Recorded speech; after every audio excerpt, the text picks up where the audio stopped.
This morning, I was discussing with you some of the basic ideas and feelings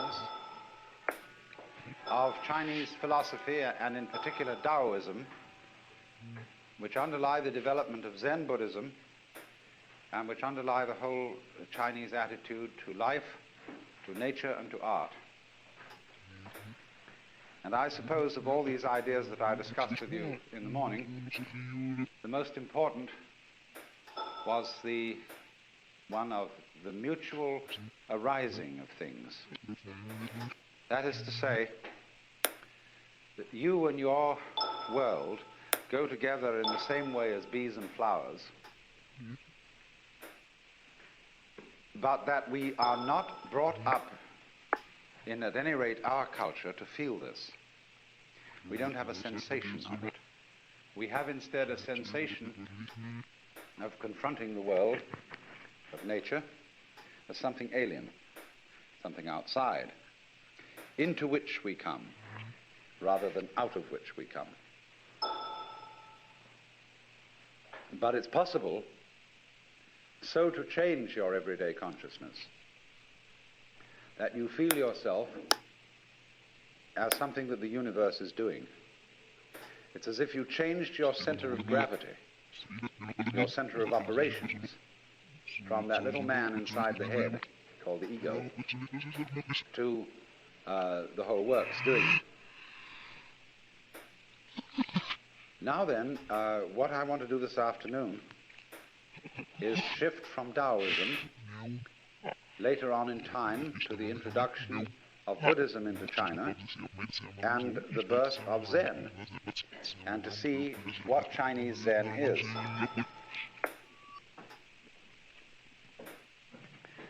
We do, though, first have to have a short look at what Buddhism is as a product of India. It has been well said that Buddhism is Hinduism stripped for export. You see, Hinduism is a way of life that goes far, far beyond what we in the West call religion. It involves cookery, everyday family life, house building, just everything. It's the whole Hindu way of life. And so you can't export it, just as you can't export Shinto from Japan. It belongs to the soil and the culture. But there are essential elements in it that can be transmitted outside the culture of India.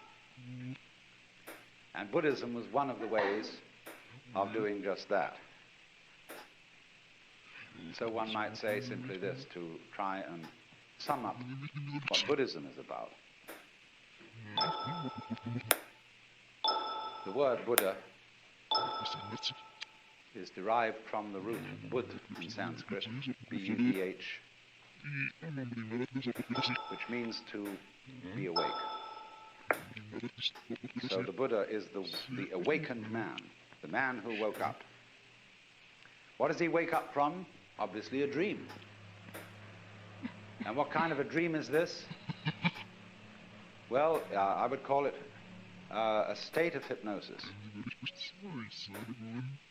And this state of hypnosis, although I'm using hypnosis in a rather archaic sense of the word, is a state of being entranced, spellbound, fascinated,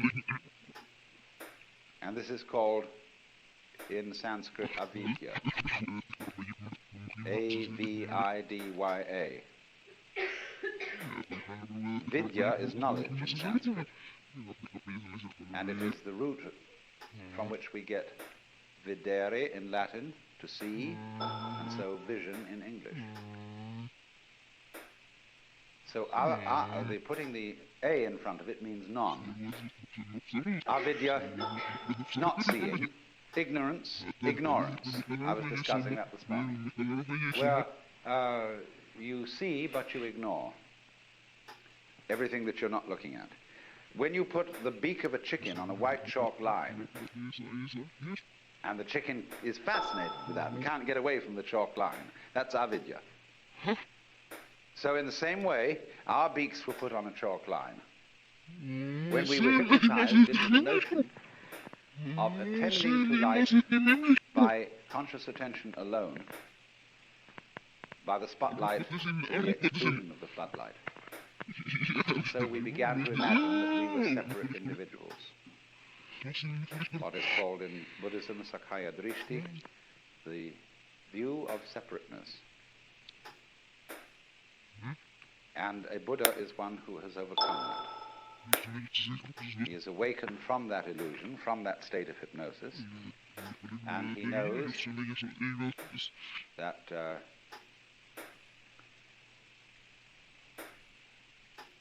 well, I can't put what he knows in any positive terms. This is the special thing about Buddhism. Everything in Buddhism sounds negative. Let's put it this way. Let's suppose you engage yourself in a relationship with the Buddha, or with one. I mean, there are hundreds of Buddhas. The one we call Gautama is just the historical Buddha that everybody knows about. But one Buddha leads to another, because as a result of his relationships with people, he turns them into Buddhas too, awakened people. Now you meet one of these people, and he's going to give you a rough time. But one of the Buddhas running around these days is Krishnamurti. And Krishnamurti absolutely destroys everybody's religion. Why do you believe this? Why are you hanging on to that? Why do you want to insist that this idea is so? See? And he shows you that all your fixed formulations, all the ideas to which you cling, are spurious. And then you suddenly get into a kind of vertigo, dizziness, that you feel suddenly that you're no longer standing on the firm ground, but that the universe has suddenly turned into water, or worse, air, or worse still, empty space. There's nothing to hold on to. Now you see, often when one discusses religion with people, they say, well, I need a religion because I need something to hold on to. Well, that's the way not to use a religion. Because if you use religion as something to hold on to, your religion is an expression of unfaith. Faith is where you let go, not where you hold on. When the cat falls off the tree, the cat relaxes, you see? And so the cat lands with a soft thud and doesn't get hurt because the cat has faith. But if the cat in midair were suddenly to grab itself with all 4 feet and tighten up, see, it'd be hurt.